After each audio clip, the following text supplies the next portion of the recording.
Welcome to our channel Stenographer Station. Now I am dictate you today's the Hindu newspaper legal word passage. So let's start. It doesn't help to talk generically about the internet. It's about this idea that the internet itself has been hijacked by a small group of companies that are rewiring it. They control audience data, which is the currency upon which this walled garden version of the internet works. They also control advertising, which is the money underpinning the so called free internet. This rewiring of the internet was one of the bring about the online advertising system with hyper targeted ads, but it's been hijacked for disinformation operations and to fan the flames of political polarization, hate speech, misogynistic abuse, terrorist propaganda, all the stuff that give rise to the moral panic.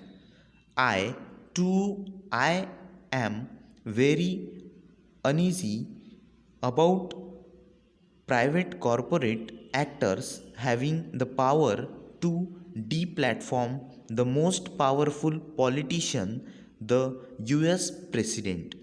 But Mr. Trump is an index of a bigger problem that something is fundamentally wrong with a conception of freedom of speech that does not draw boundaries around assaults on democracy. There must be a means and institutional arrangement by which those assaults can be brought to heel. Critically, the mechanism cannot be left at the mercy of a handful of private corporations. Regarding what needs to be learnt from the Australian law, it does get at the problem of who controls the data upon which online advertising system is based.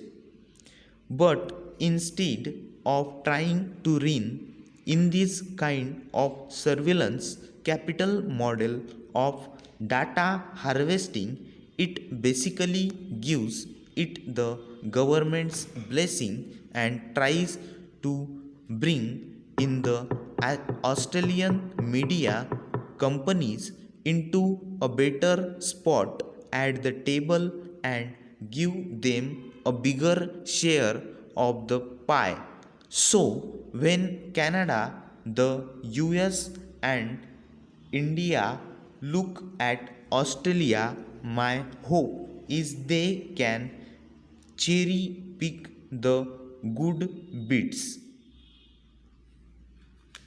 One of the most downloaded apps in Australia now is the Australian Broadcasting Corporation's news app. This is being touted as an example of how newspapers exploited the opportunity to end their dependence on news aggregators and social media. However, not all news outlets may have the resources to do